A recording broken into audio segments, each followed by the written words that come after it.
پہنچے حسین لاج پا کس دم بچچ میں نہ اٹکا ہوا تھا آنکھوں میں ابن حسن کا دم سر اپنا پیٹ کر یہ پکارے شہ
سفر کیا حضرت چلے اٹھا کے تنے پاس پاس کو کانا دیا چچا نے بھتیجے کی لاش کو کانا دیا چچا نے بھتیجے کی لاش کو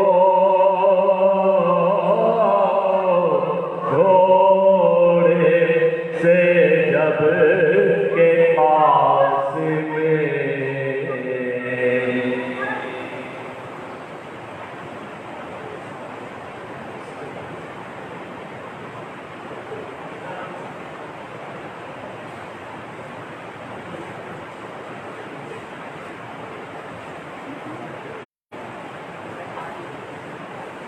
بڑھنا بول محمد صلی اللہ علیہ وسلم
تسلیم سلسبیلو کوثر کے گئے مالک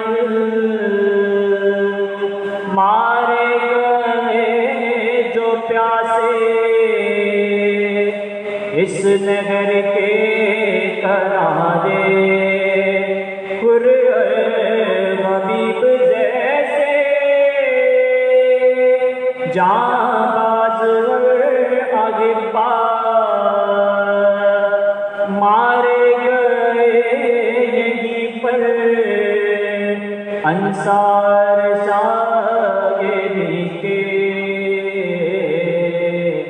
اے جان کربلا کے پامال ہو رہی تھی قاسم کی لاش رن میں عباس اور سرور چنتے تھے ان کے ٹکڑے بازو کٹے یہیں پر عباس باوفا کے اذن نہ پایا پانی ملا نہ پائے اے جان کربلا کے اس سرزمین پر گزرا سرور پائے بھی صدمہ سینے پر کھائی برچی ہم شکل مصطفیٰ نے شہزادہ جناگی مالک کربلا کا کس کی مجال آئے جب تک نہ وہ بلائے پہنچا گے کربلا میں ناچیز صدق جا کر اے کاش پھر مقدر ہم کو یہ دن دکھائے اے جان کربلا کے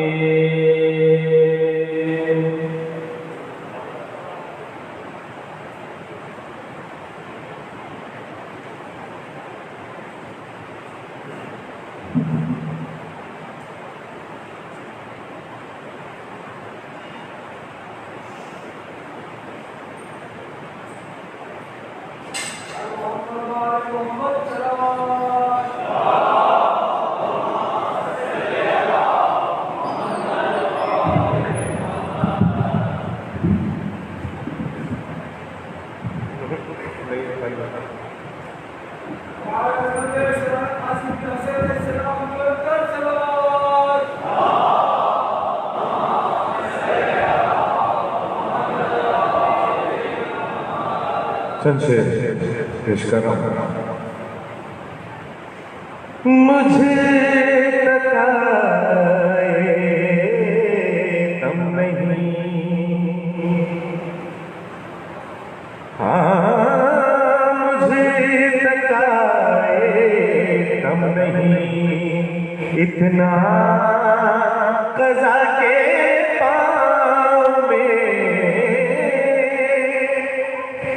مجھ تکائے تم نہیں، اتنا قضا کے پاؤں میں جب سے آ بیٹھا شہید کربلا کے پاؤں میں،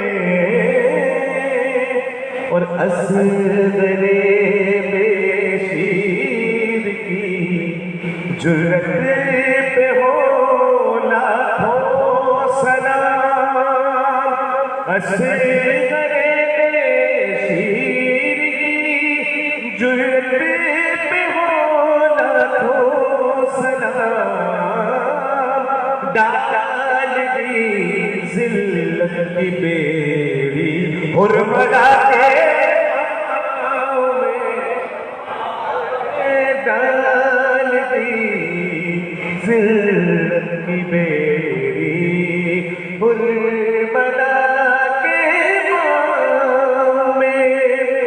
ایک ٹھوکر میں فقط مردے کو زندہ کر دیا، ایک ٹھوکر میں فقط مردے کو زندہ کر دیا، معجزہ یہ ہے نصیری کے خدا کے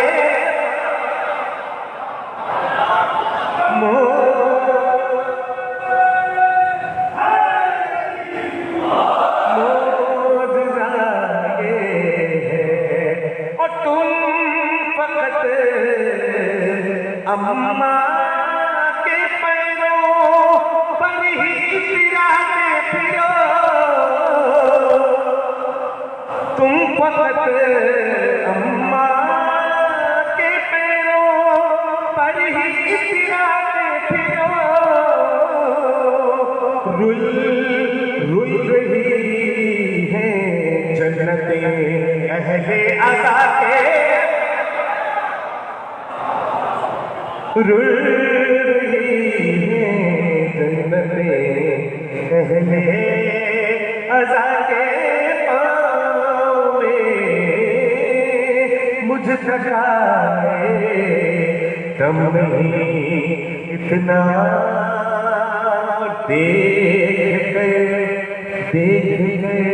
عابد کو قیدی، صبر یہ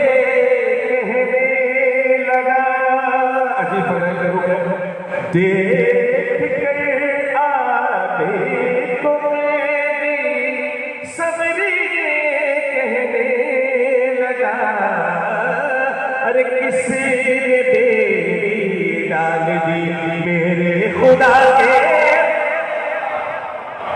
کس نے بیڑی ڈال دی میرے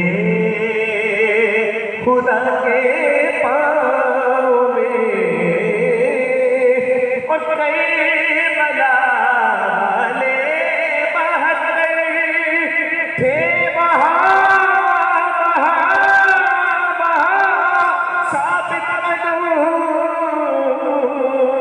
کربلا والے بہتر تھے وہاں ثابت قدم، جس جگہ آ جائے لرزش انبیاء کے، جس جگہ آ جائے لرزش انبیاء کے پاؤں میں، اور حضرت جبریل بھی سوچا ہجرت کی شب، حضرت جبریل بھی سوچا کہ ہجرت کی شب، ارے فرق کیا ہے مصطفیٰ اور مرتضیٰ کے، فرق کیا ہے مصطفیٰ اور مرتضیٰ کے پاؤں میں۔ آگے مقطع پیش کرتا ہوں اور اس مقطع میں دوسرے مصرے سے زیادہ غور اور پہلے مصرے پہ کیجیے گا۔ جو عزا سے اور ولا سے مقتدی کو پھیر دے، جو عزا سے اور ولا سے مقتدی کو پھیر دے، ایسے سارے فتوے ہیں ذل رضا کے۔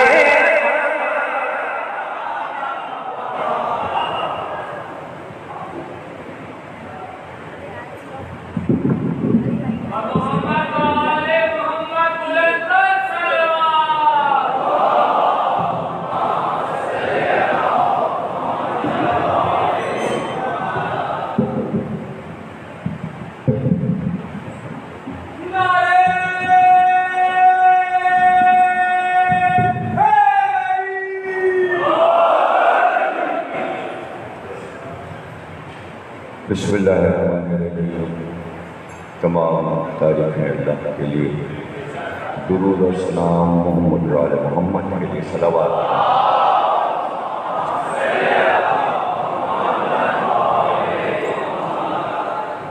1442 عیسوی کے اشر کی امام بارگاہ کاظمین میں 7ویں تقریر آپ حضرات سماعت فرما رہے ہیں. معجزہ کے معصومین کے موضوع پر ہم گفتگو کر رہے ہیں. آپ حضرات تشریف لا رہے ہیں. آج کے حالات پیش نظر میں ہیں، اس کے باوجود مجالس میں بارش کی پریشانی کی چیز نہیں. کراچی میں بارش پریشانی کی بات ہے. بارش تو ہوتی ہے، پوری دنیا میں ہوتی ہے، امریکہ میں ہوتی ہے، 24 گھنٹے ہوتی ہے، انگلینڈ میں ہوتی ہے، 24 گھنٹے ہوتی ہے، مسلسل ہوتی ہے، 1 ہفتے ہوتی ہے. مگر مجالس ہوتی ہیں، لوگ نکلتے ہیں، کام ہوتا ہے. اس لیے کہ کوئی پریشانی نہیں، پانی چلا جاتا ہے، رکتا نہیں. کراچی میں پانی رک جاتا ہے. اس کی وجہ سے راستے مفروش ہو جاتے ہیں، بند ہو جاتے ہیں.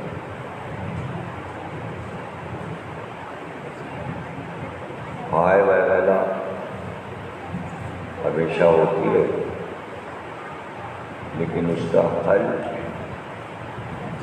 نہ نکالا گیا اور نہ کوئی نکالنے کے لیے تیار ہے.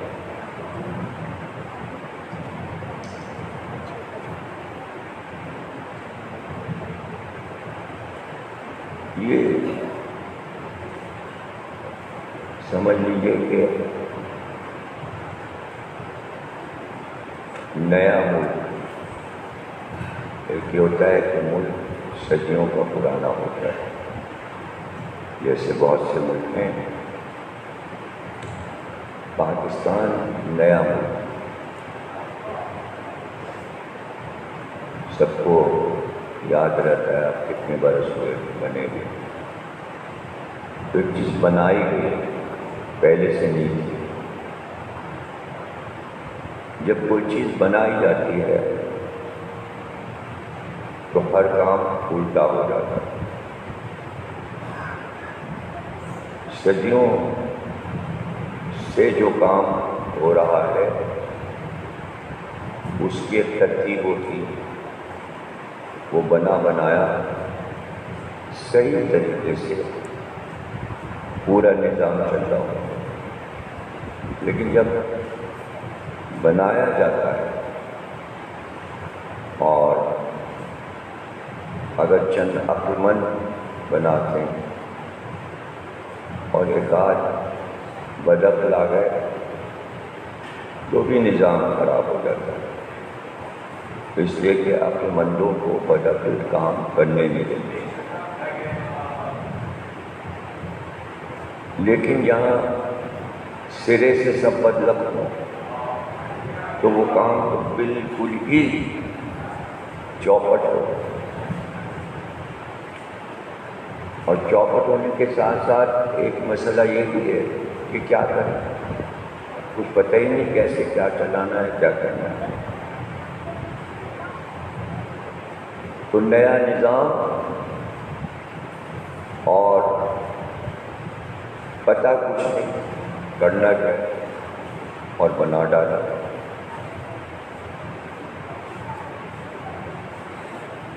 یہی کچھ ہوا مسلمانوں کی تاریخ کے ساتھ کہ ان کو ایک نظام بنانا تھا، بنا ڈالا. بنانے کو بنا لیا، چلانے کا معاملہ جو تھا وہ پریشانی اور الجھنوں میں سال کے سال نکلتے چلے گئے. جب نیا سسٹم ہوتا ہے تو یہ پتہ نہیں ہوتا کہ یہ والی چیز کیسے چلانی اور یہ والی چیز کیسے چلانی.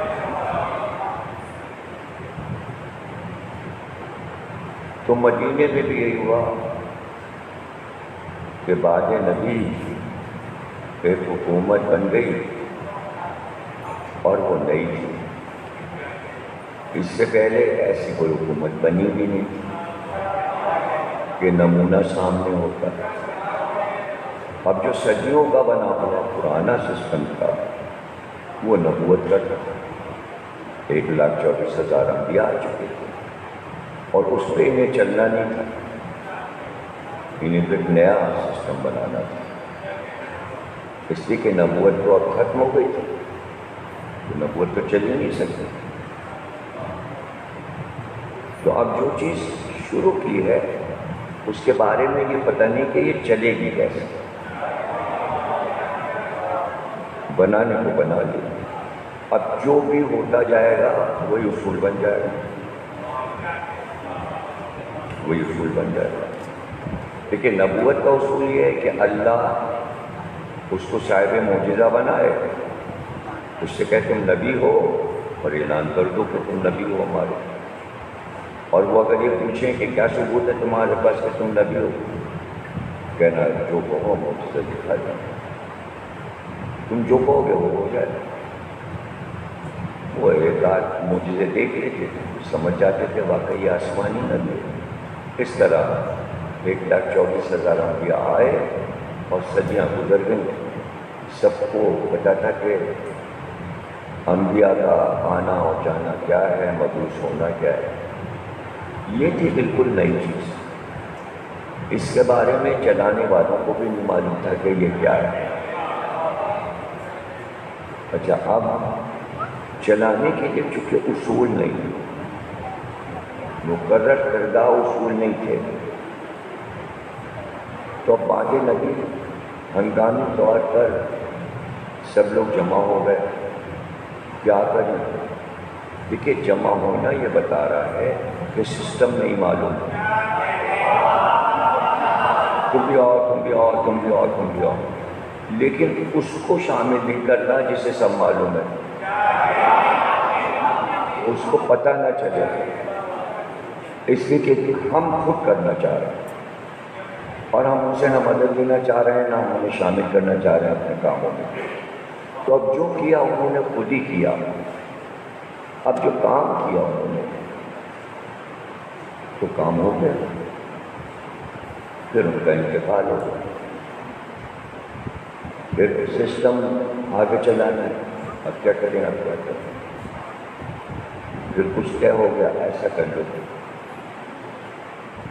تھوڑے دن کے بعد ان کا بھی انتقال ہو گیا. اب کیا کریں؟ اس لیے کہ سسٹم تو ہے ہی نہیں, منشور تو ہے ہی نہیں, اصول تو ترتیب نہیں دیے گئے, تو ہو کیا؟ انہوں نے کہا آپ یہ کر لو, ایسے کر لیتے ہیں, جو سمجھ میں آیا کر لو. تو بعد میں انہوں نے کہا بھائی اتنے برس گزر گئے, آپ کے پاس کچھ سسٹم تھا؟ ان کا جی ہاں ہے. کیا؟ انہوں نے کہا 3 اصول ہمارے پاس ہیں اور یہی چلیں گے. کہہ تو دیا کہ یہ چلیں گے, لیکن اصول تھے, آگے وہ اصول چلے بھی. ان کا پہلا اصول کیا ہے؟ ان کا پہلا اصول یہ ہے کہ عوام کو بلاؤ, ان سے کہو کہ بھئی یہ 2 کینڈیڈیٹ ہیں, آپ ووٹ دیتے ہیں ان کو دیتے ہیں ووٹ جائیں, جن کے اوپر اجماع ہو جائے, جن پہ زیادہ لوگ ہوں ان کو چن لو. یہ تو پہلا اصول ہو. اس کا نام رکھا گیا اجماع, یعنی جس کی طرف زیادہ مجمع ہے وہ کامیاب ہے. یہ پہلا اصول, اس کا نام ہے اجماع. اب ہونا تو یہی چاہیے تھا کہ جب سسٹم پھر بدلے اور نیا ہے تو یہی اصول ہے، مگر اب وہ اصول نہیں ہو سکتا تھا، مشکل تھا، اس لیے کہ اب جو چاہ رہا ہے اس سے آنے والے نے یہ کہا مجموعہ نہیں بلانا، ووٹنگ نہیں ہو،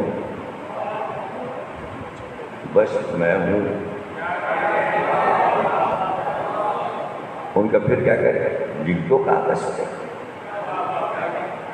لکھ دیا بھائی ہم نام لکھتے ہیں اور ہم وصیت کرتے ہیں، ہمارے بعد یہ چلائیں گے سسٹم۔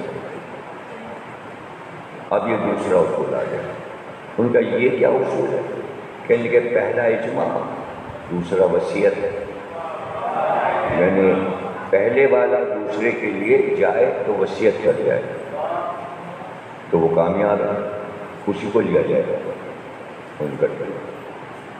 پہلا اصول بنا اجماع جس کی طرف، دوسرا اصول بنا پہلا والا وصیت کر کہ بس یہ ہے، تو اب کسی کو بولنے کی اس میں اجازت نہیں، سب کو تسلیم کرنا پڑے گا۔ پہلا اصول اجماع، کوئی نہ بولے، دوسرا وصیت، کوئی نہ بولے۔ اب ظاہر مرنا تو ان کو بھی تھا، ساری زندگی تو نہیں رہتی۔ اچھا اب یہاں یہ بھی مسئلہ تھا کہ خود سے نہیں مرے تھے، زخمی تھے، مارے گئے تھے،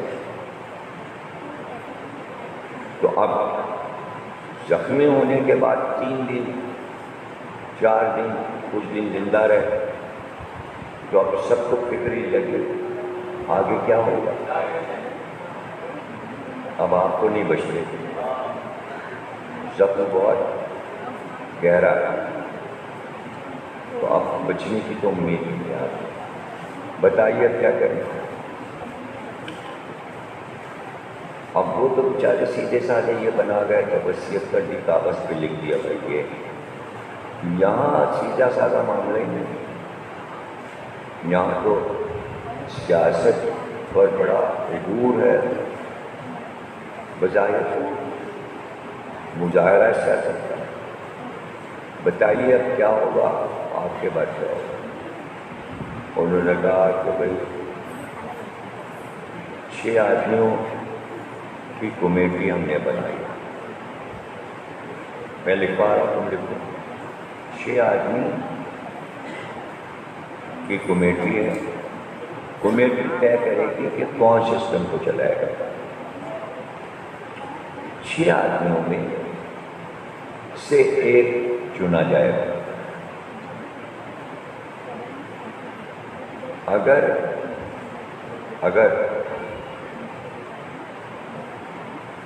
ایک کو چنا جائے اور اس کی طرف اب 6 میں سے ایک چنا جائے گا، 5 بچے، 5 میں سے اس کو ووٹ دے دیں 4 آدمی اور 1 آدمی بچ جائے، مار دینا، جہاں مخالفت ہو اسے قتل کر دیں، جان سے مار دیں۔ ابھی واضح نہیں ہوا، آگے معاملہ چلا۔ ان کا دیکھو، ان 6 آدمیوں کو ایک کمرے میں بند کر دینا اور ایک پہرے دار دروازے پہ رہتے ہیں، اور اتنے دیر میں یا اتنے دن میں کم سے کم 3 دن دیے جاتے ہیں۔ اپنا معاملہ 3 دن میں آپ لوگ آپس پہ طے کر لیجیے کمرے کے اندر، اور مخالف اگر کم ہو کسی کے، زیادہ نہ ہو، تو فیور والے زیادہ ہوں، تو اگر مخالفت 2 بھی کر رہے ہیں کسی کینڈیڈیٹ، مار دو، ان کمرے میں قتل کرتے ہیں۔ اور پہرے دار باہر کھڑے ہوئے، بھائی آپ لوگوں نے اپنا سسٹم بنا لیا؟ کھڑے ہوئے، اچھا بھائی 6 آدمی کون کون ہے؟ فلاں ہے فلاں ہے فلاں ہے فلاں ہے۔ لیجیے صاحب، پہلی بار ایسا ہوا کہ علی اس سسٹم سے بہت دور تھے، اس سسٹم میں علی کا نام بھی ڈال دیا، پتہ نہیں کیوں ڈال دیا، اس کے ڈال دیا کہ جو 5 ڈالے تھے وہ ہم خیال تھے، اگر ان میں سے کسی ایک نے علی کو چن لیا اور علی کا فیور 1 یا 2 کر گئے وہ مارے جائیں گے، اور اگر علی مخالفت کرتے ہیں تو علی قتل ہو جائیں گے، دوسرا کوئی قتل ہو نہیں رہا، سسٹم ہی ایسا بنا تھا، سسٹم ایسا بنا تھا۔ اطلاع آ گئی حضرت علی کے پاس کہ بھئی سسٹم میں آپ کو شامل کیا گیا، حالانکہ پہلے جتنے سسٹم آئے تھے تو علی کو بہت دور رکھا گیا، ہم چلا لیں گے سسٹم۔ اب حضرت علی کا نام آ گیا تھا، تو آپ کو بھی شامل ہونا ہے، تو اب پہلا اصول کیا ہوا؟ اجماع، دوسرا کیا ہوا؟ وصیت، اب تیسرا کیا ہوا؟ شورا کمیٹی، شورا کمیٹی، اور شورا کے یہ افراد۔ اب شورا کا وقت آ گیا، جانا ہے علی کو، تو ان کے خاص شاگرد عبداللہ ابن عباس نے کہا مولانا ترکیب ایسی بنائی گئی ہے کہ قتل آتی ہوں گے، وہ سسٹم ایسا بنا، یعنی سسٹم آپ کے قتل پہ ہی رکے گا، میں سسٹم سمجھا رہا ہوں، تو وہاں کیوں جا رہے ہیں؟ اور بات چیت ہوگی تو آپ اکیلے پڑ جائیں گے، آپ اکیلے پڑ جائیں گے اور سب ایک طرف ہو جائیں گے۔ تو علی نے کہا ابن عباس سب ہمارے دیکھے بھالے لوگ ہیں،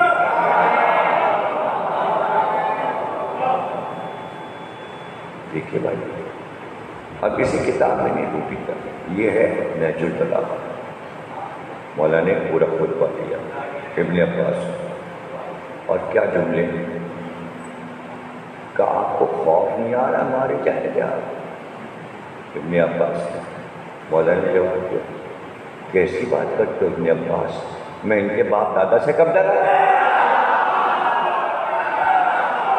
کہ میں ان سے ڈر جاؤں؟ میں جاؤں گا کیا کر لیں گے؟ اچھا علی چلے گئے۔ اب آگے خطبے میں مولا اندر کا حال بتاتے ہیں، کہتے ہیں سسٹم بنانے میں یہ اڑے،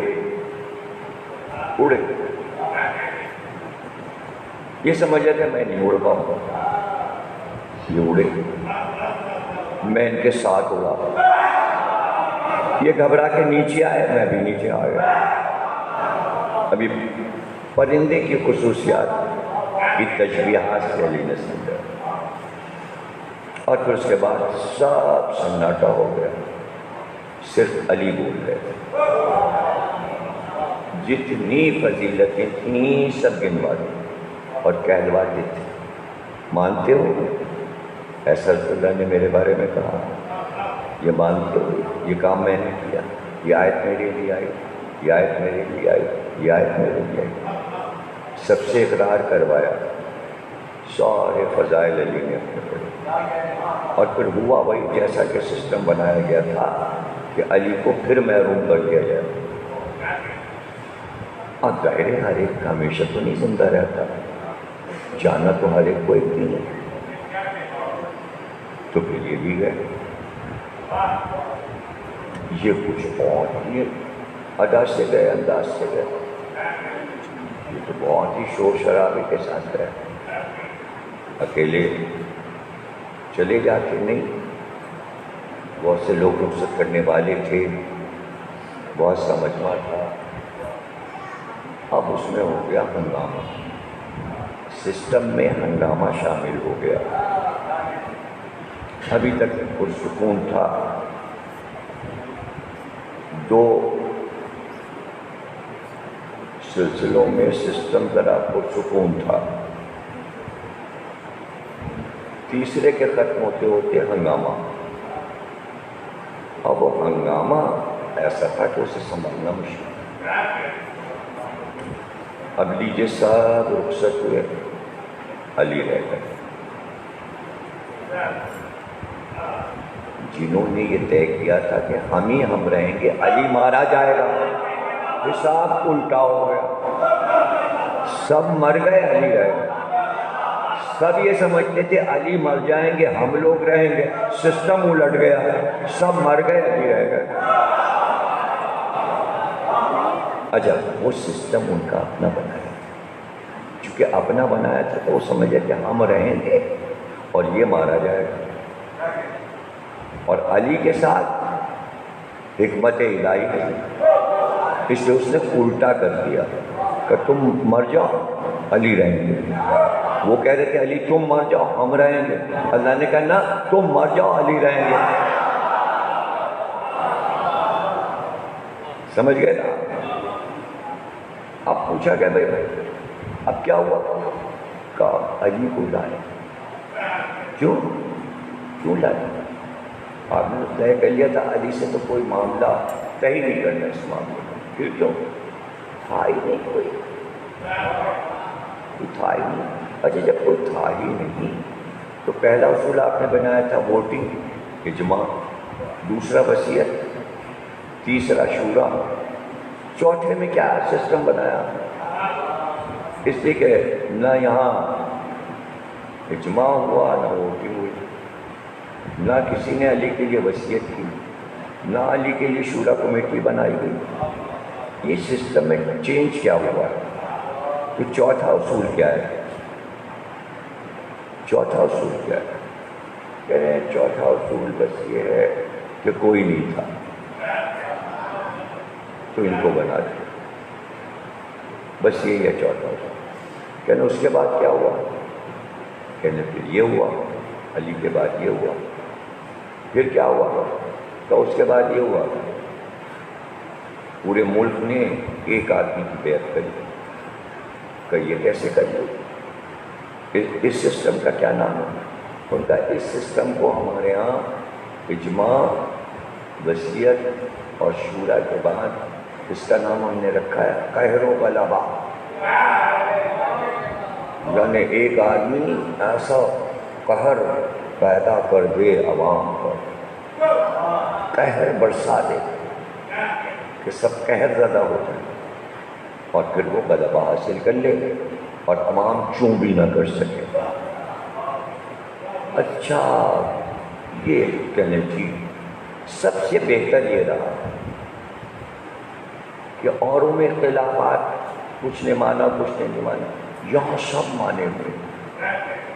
قہر اس کا قہر کیا قہر ہے؟ اچھا آپ دیکھیے نا کتنے جلال والا ہے یزید. قہر و غلبے کے ساتھ آیا, چھا گیا, سب کو دبا لیا اور سب نے ووٹ دے دی, بیعت کر لی, کوئی مخالفت نہیں ہے. قہر و غلبہ یہ اصول بنے. اس کے بعد پھر جب یزید مر گیا تو وہ سارے اصول مر گئے. نہ اجماع رہا, نہ وصیت, نہ شورا رہا, نہ قہر و غلبہ. لوگوں نے ایک دوسرے سے پوچھا کہ یہ سسٹم جو بنائے گئے تھے 4 سسٹم, یہ ختم کیسے ہو گئے؟ ہوا کیا؟ ان کا آپ کو نہیں معلوم؟ نہیں معلوم. آپ کچھ جانتے ہیں؟ آپ کو یہ نہیں پتا کہ یہ 4 سسٹم مر کیسے گئے؟ سوال ہوا, اس نے لکھ دیا. اس نے کہا بھائی جب امام حسین سب سے آخر میں جنگ کرنے آئے تو انہوں نے اتنی شجاعت سے حملہ کیا کہ سب تھرا گئے. تو حسین نے پہلا وار کیا اور میسر کو اجاڑ دیا. آواز آئی اجماع قتل ہوا. حسین نے بھی تلوار اٹھائی, میمنے پہ حملہ کیا. آواز آئی وصیت قتل ہوئی. ایک بار حسین نے قلب لشکر پہ حملہ کیا, آواز آئی شورا ختم ہوا, قتل ہوا, ختم ہوا. اور ایک بار حسین نے تینوں میمنہ, میسرہ, قلب لشکر سب کو گھیر کے اب جو بھگانا شروع کیا تو آسمان سے آواز آئی قہر و غلبہ ختم. اب حسین کائنات پہ غالب ہے اور غالب ہے.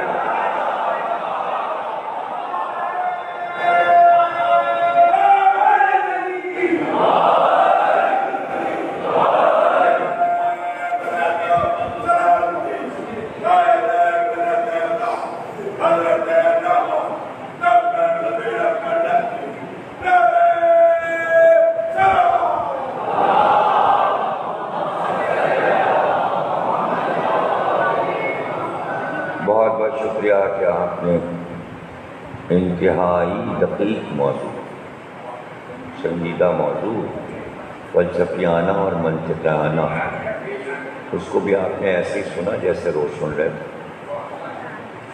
تو یہ عزاداری کا معجزہ ہے کہ سب نے, بچوں نے, بڑوں نے اس موضوع کو, اب مشکل ہوتی ہے کہ نہ نام لے سکتے ہیں, نہ دور بتا سکتے ہیں, اور ہم سب پڑھ بھی رہے ہیں, نہ کسی کا نام آیا, نہ کسی کا دور بتایا.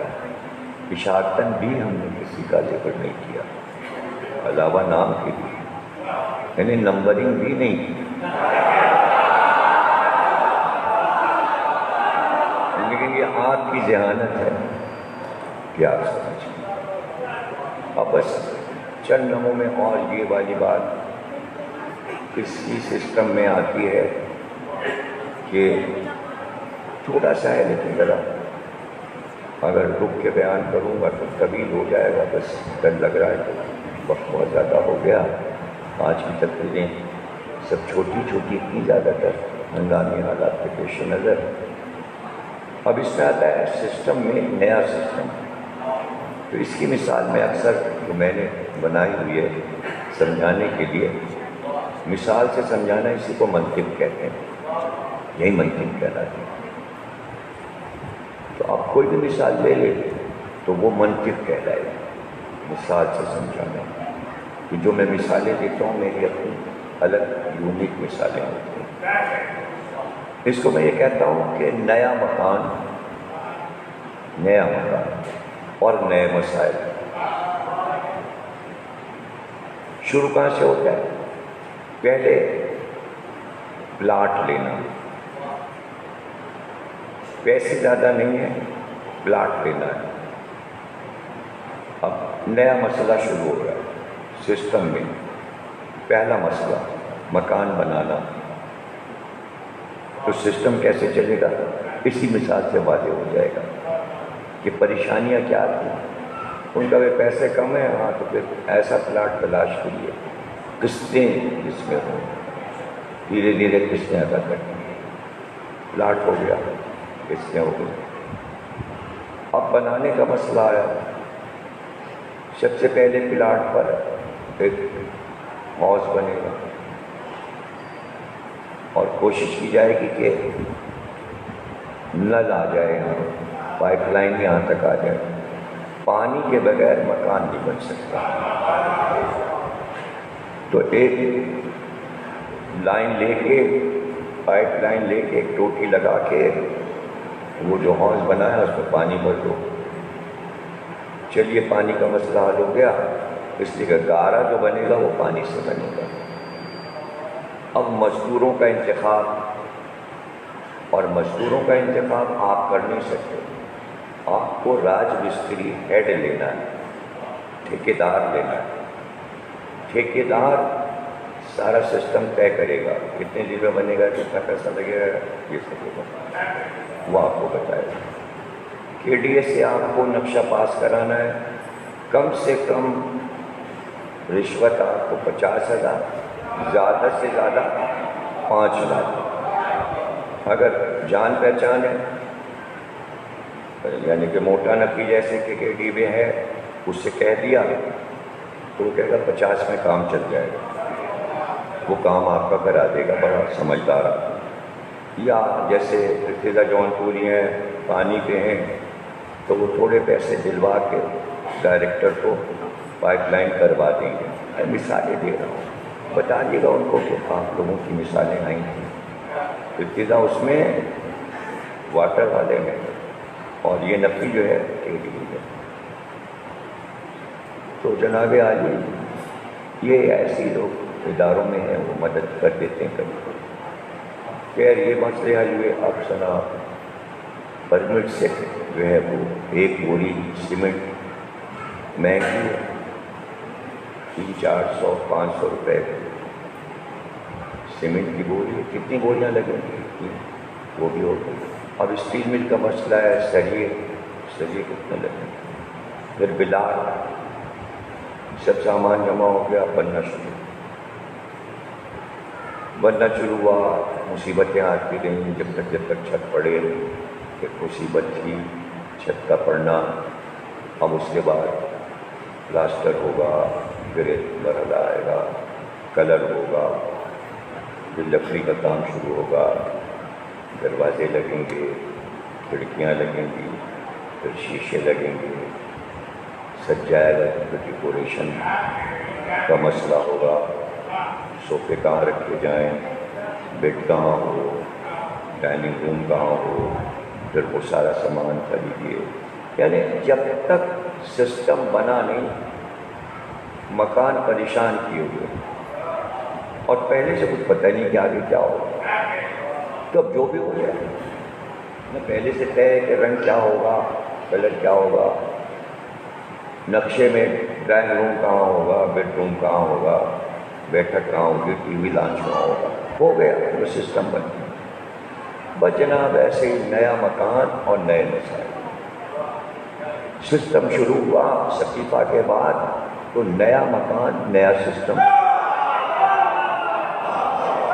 تو وہاں پلاٹ لینا مسئلہ، پھر پلاٹ کے بعد پانی لانا، نلکا لانا، وہاں تک پائپ لائن لانا۔ اب یہاں سب سے پہلا مسئلہ جو ٹکراؤ ہوا سسٹم میں، وہ پہلا مسئلہ تھا کہ مسجد نبوی مرکز بننا تھی، اور اس کے اندر منبر کے سامنے علی کا مکان۔ سسٹم ان سے بچ کے بنایا تھا، ہر وقت وہ وہاں سے بیٹھ کے دیکھیں گے وہ کیا رہا ہے، اس لیے کہ دروازہ ان کا بند نہیں ہو سکتا، دروازہ مسجد میں کھلا ہوا ہے۔ اس کی پریشانی ہے، نیا مکان نیا مسئلہ۔ اور مسجد کیوں ہے مقصد؟ اس لیے کہ پہلا مقصد ہے نماز۔ پہلا سسٹم میں پہلی چیز جو آ رہی ہے وہ ہے 5 وقت کی نماز۔ نماز ہوگی مسجد نبوی کی، ہے نا؟ تو اب وہاں ہوگی، تو انہوں نے کہا بھائی علی کی نگرانی میں کیسے، مشکل کتنا ہے، علی کا گھر نہ ہوتا وہاں تو ہم سب کر لیتے۔ صرف گھر نہیں ہے، ان کا تفصیل بتاؤ۔ تو بھائی تفصیل یہ ہے کہ منہ اندھیرے علی مسجد میں آ جاتا، بہت پہلے آ جاتا، دعائیں پڑھتے رہتے ہیں، تلاوت کرتے رہتے ہیں، پھر خود ہی کھڑے ہو کے اذان دیتے ہیں۔ اذان دے کے پھر ان کے سارے احباب آ جاتے ہیں اذان سن کے، سلمان، ابوذر، مقداد، عمار، اور علی اذان دے کے جماعت شروع کر دیتے۔ کہنے کے بھائی تو پھر صبح کی کیسے ہوگی، دیر میں آتے ہیں علی اور پڑھاتے ہیں۔ کہتے ایسا کرو پھر علی جاتے کس وقت؟ کہنے کہ اتنے بجے علی پڑھا کے چلے جاتے۔ کہنے ٹھیک ہے، جب علی اپنی پڑھا کے چلے جائیں تو پھر ہم مسجد میں داخل ہوں گے، ہم اپنی اذان کہیں گے۔ زور کے وقت کیا ہوتا ہے؟ کہنے علی جو ہے زور سے کچھ پہلے آ جاتا ہے، اور نماز پڑھے زور کی پڑھا کے بیٹھے رہتے ہیں. کتنی دیر میں عصر کا وقت آ جاتا ہے، پھر عصر کی پڑھا. یعنی عصر اور ظہر اور عصر کے درمیان علی چاہتے ہیں ملا کے پڑھتے ہیں، مطلب وقت آ گئی کہ تو ایسا کرو علی کی ظہر سے پہلے اپنی ظہر پڑھ لو، علی کی عصر کے بعد اپنی عصر پڑھ لو. اچھا ہم لوگ پوچھتے ہیں بھائی آپ ملا کے کیوں پڑھتے ہیں؟ نہیں، ملا کے نہیں پڑھتے، الگ الگ ہو کیوں گئی؟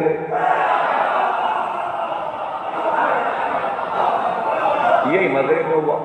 ان کا بھائی مغرب کی پڑھا کے علی بیٹھے رہتے، پھر عشاء پڑھا پھر علی کی مغرب سے پہلے اپنی مغرب کر لیں اور علی کی عشاء کے بعد اپنی عشاء کر لیں. تو جو چیز جڑی ہوئی تھی وہ الگ الگ ہو گئی. اب ان کو کیا پتا کہ نیا مکان نیا مسئلہ تھا. وہ پوچھتے ہیں یہ آپ لوگ ملا کے کیوں پڑھتے ہیں؟ سمجھ گئے؟ نیا مکان نیا مسئلہ، سسٹم بن رہا، سسٹم بنتا چلا گیا. جتنے سسٹم بنے، فضائل کا آخری جملہ، جتنے سسٹم بنے سب علی کی ضد میں بنے. اس لیے کہ علی کو شامل نہیں کرنا. اگر علی شامل ہے تو سسٹم وہی رہے گا. علی سے چھپا کے کام ہوگا، سسٹم بدل جائے گا. تو علی کا سسٹم نہیں بدلا، جو نیا مکان نیا مسئلہ تھا وہ سسٹم بدلا، تو پورا سسٹم ہی بدل گیا. اسی لیے رسول اللہ نے کہا تھا علی کو نہ چھوڑنا تاکہ سسٹم نہ بدلے. اس لیے سمجھایا تھا جدھر جدھر علی جاتا ہے ادھر ادھر حق جاتا ہے، جدھر جدھر حق جاتا ہے ادھر ادھر علی. تمام شہداء کے رجس کربلا میں پڑھیے کہ انہوں نے آ کے تقریر کیا کی. رجس پورا منشور ہے. تمام شہداء نے امام حسین کا منشور سنایا. دیکھیے سب کو معلوم ہے کہ اب حسین نہیں ہے، نہ حسین کو حکومت کرنی ہے، نہ حسین کا کانسٹیٹیوشن چلے گا. لیکن کتنا یقین ہے کہ قیامت تک حسینی کا کانسٹیٹیوشن چلے گا. کیوں؟ اس لیے کہ جو کانسٹیٹیوشن حاکم لا رہا تھا قہر و غلبے سے، اس میں سب کی زبانیں بند تھیں. جو ہم کہتے ہیں وہی ہوگا. تو وہاں جھوٹ کو سچ کہنا تھا. مختصر کہہ رہا ہوں، ساری چیزیں نہیں گنواؤں گا. جھوٹ کو سچ کہنا تھا. حسین نے کہا یہ سسٹم تو نہیں بدلے گا، جھوٹ جھوٹ رہے گا، سچ سچ رہے گا. یہی حسین کا سب سے بڑا کارنامہ ہے. جو شدت سے جھوٹ بولتا ہے وہ بھی کہتا ہے سچ اچھا ہے. یہی حسین کی کام ہے. ورنہ نظام بدل جانا چاہیے تھا. جھوٹ بہتر ہوتا، سچائی کو لعنت ہوتی. لیکن بھائی جھوٹے پہ لعنت اب بھی ہو رہی ہے اور سچے کی درود اب بھی ہو رہا ہے. حسین نے اس سسٹم کو یوں تھام کے رکھا تو ہر بری چیز اچھی ہو جاتی ہے، ہر اچھی چیز بری ہو جاتی ہے. حسین نے کہا کر لو ایسا، تمہاری مرضی ہے کہ اچھی چیز کو بری بنا لو، بری کو اچھی، لیکن یہ کہنا ہوگا کہ بری بری ہے، اچھی اچھی ہے. اب آپ دیکھ لیجیے بہت سے لوگ ہیں داڑھی نہیں رکھتے کلیشے میں، لیکن آپ سے کہیں گے یار آپ ممبر میں بیٹھتے ہیں داڑھی رکھا کیجیے. یعنی داڑھی اچھی چیز ہے. جملہ یہ بھی کہتے ہیں. اگر آپ کہہ دیجیے کیوں رکھیں، ارے سنت ہے. یعنی سنت بھی جانتے ہیں، خود نہیں رکھتے مگر سنت جانتے ہیں. یہی حسین کی کامیابی ہے کہ بچے بچے کو حسین سنت واجب قرآن حدیث سمجھا گئے. حسین کا سمجھایا تو سسٹم چل رہا ہے. چاہے کسی فرقے میں چل رہا ہو، سب حسین کا سمجھایا ہو. اسی کو چشتی صاحب نے کہا دین ہست حسین، دین پناہ حسین. اب اس میں ذرا سی نزاکت ہے.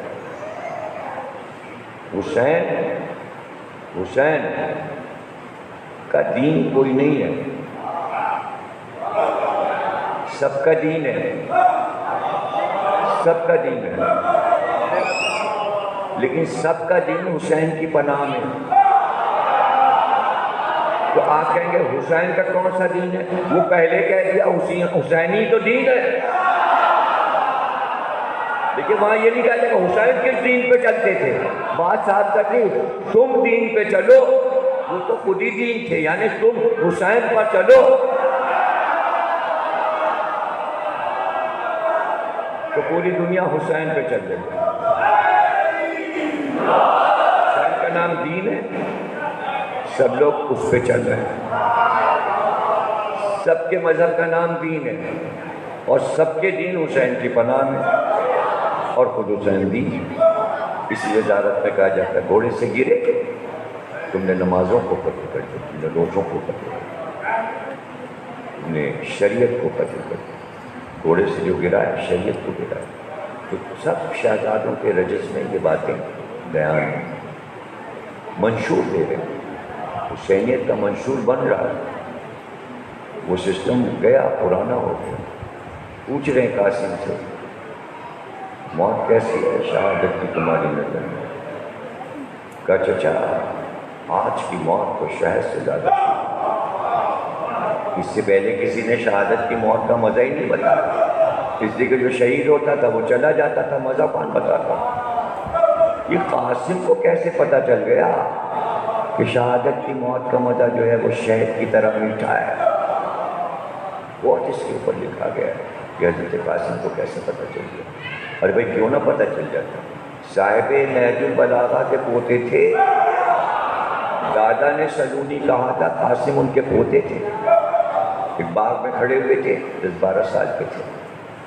کہا آپ لوگ جو یہ کہتے ہیں کہ آپ کے دادا کئی جگہوں پر موجود تھے، 40 جگہ موجود تھے، یہ کیسے ممکن ہے؟ حضرت قاسم سے کہہ رہا ہے۔ ابن قوار ایک شخص سے بہت بحثیں کرتا تھا، بڑا منطقی تھا، دین کی باتیں بہت مشکل سے مانتا تھا۔ شہزادے کو باغ میں کھڑے دیکھ لیے تو پوچھا آپ کے دادا 40 جگہ کیسے پہنچ گئے ایک سال؟ تو آپ نکل ابن قوار سامنے تو دیکھ، بس ایسے سامنے تو دیکھ۔ اس نے جلدی سے دیکھا، اب جو دیکھا اس کے سامنے قاسم قاسم قاسم قاسم قاسم۔ ابھی وہ دیکھ رہا تھا دور تک قاسم قاسم قاسم قاسم۔ اس نے کہا کیا کرتا ہے؟ دائیں تو دیکھ، قاسم قاسم قاسم قاسم۔ ارے کیا بائیں تو دیکھ، قاسم قاسم۔ اوپر تو دیکھ، قاسم قاسم قاسم قاسم قاسم۔ پاگل ہو گیا۔ کہا آپ کہاں کہاں ہیں؟ کہا کہاں نہیں ہیں ہم کے بتا۔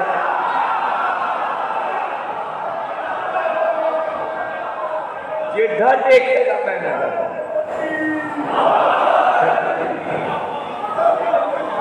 ایسا صاحب موجزہ،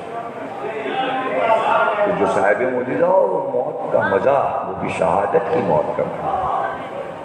جو کہلوا لیا حسین نے تب کہا ہاں قاسم محضر میں تمہارا نام ہے، صرف تمہارا نہیں، تمہارے چھوٹے بھائی علی اصغر کا بھی نام ہے۔ تو تڑپ کے کہا کیا خیمے میں اشیاء گھسائیں؟ کہا نہیں، خیمے میں تو کوئی ہم لوگوں کی زندگی میں نہیں آ سکتا قاسم، لیکن ہاں علی اصغر جب بہت پیاسے ہوں گے اور تم بھی نہ ہو، تمہارا بھائی علی اکبر بھی نہ ہوگا، تمہارے چچا عباس بھی نہ ہوں گے، تمہیں ہاتھ پہ لے کر ان کو آؤں گا اور پانی مانگوں گا تو ان کی پیاس ایک تیر سے بجھائی جائے۔ حضرت قاسم تڑپ گئے حضرت علی اصغر کی شہادت سن کر۔ تو آپ یہ سوچئے کہ ہر ایک کس عزم کے ساتھ کہ شب عاشور حضرت عباس اور حضرت علی اکبر گفتگو کر رہے ہیں۔ حضرت علی اکبر کہتے ہیں چچا آپ کو توانائی ہے بابا کی، آپ کو دیکھ کے تو بابا جیتے ہیں، اس سے پہلے میں میدان میں جاؤں۔ تو حضرت عباس نے کہا آپ آقا زادے ہیں، ہم آپ کو نہیں جانے دیں گے، پہلے ہم جائیں گے۔ درمیان میں حضرت قاسم آ گئے، کہ چچا نہ پہلے آپ جائیں گے اور بھیا علی اکبر نے پہلے آ گئے، پہلے قاسم جائے گا۔ اور وہی ہوا کہ حضرت قاسم نے اس طرح اجازت مانگی کہ کسی شہید نے اس طرح اجازت نہیں مانگی۔ بہت کہا ہے ہم نے اسے کہ ہمیں میدان جنگ میں جانے دیجیے اور نصرت کرنے دیجیے، لیکن کہا تم میرے مرحوم بھائی کی نشانی قاسم میں تمہیں نہیں جانے دوں۔ بہت اداس ہو گئے اور ایک خیمے میں آ کے بیٹھ گئے۔ ماں نے دیکھا، حضرت ام فرما نے کہا قاسم باہر جنگ ہو رہی ہے تم خیمے میں ہو۔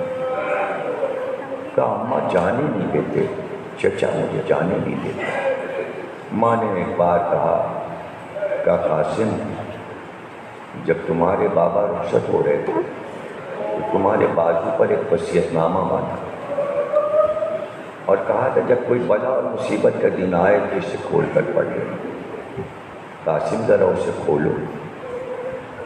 اس میں لکھا تھا قاسم کربلا میں ہم نہ ہوں گے، میرا بھائی نرغہ آدم میں گر جائے گا، قاسم میری طرف سے اپنی جان حسین پر سے قربان ہو۔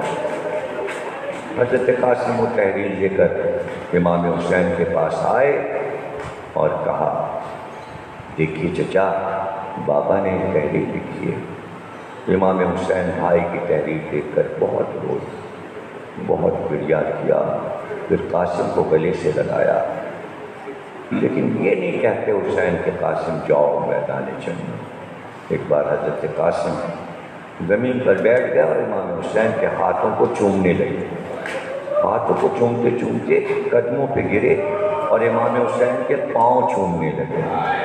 ایسا انداز کسی کا ملتا ہی نہیں۔ اجازت لینے کا امام حسین نے اٹھا کے قاسم کو لپٹا لیا، اتنا گریہ کیا کہ چیخیں بلند ہو گئیں، چچا اور بھتیجے کی اللہ ہو۔ اچھا قاسم ہم تمہیں اجازت دیتے ہیں لیکن ہم رخصت تو کرتے تمہیں۔ خیمے میں آئے اور کہا میرے بھائی حسن کا امامہ لاؤ، بھائی کا کرتا لاؤ۔ قاسم کو امام حسن کا کرتا پہنایا، سر پہ امامہ سبز باندھا، شملے کاندھوں پہ لٹکائے۔ حضرت زینب نے کہا اس طرح تو آپ نے کسی شہید کو نہیں سجایا۔ کہا قاسم کی شادی، بس سمجھ لو یہی قاسم کی شادی ہے، یہی مہندی ہے۔ میں نے قاسم کو دولہا بنا، میں نے قاسم کو سجا دیا اور پھر آگے بڑھ کے غریبان کو چاک کیا۔ زینب نے پوچھا غریبان کیوں پھاڑ دیا؟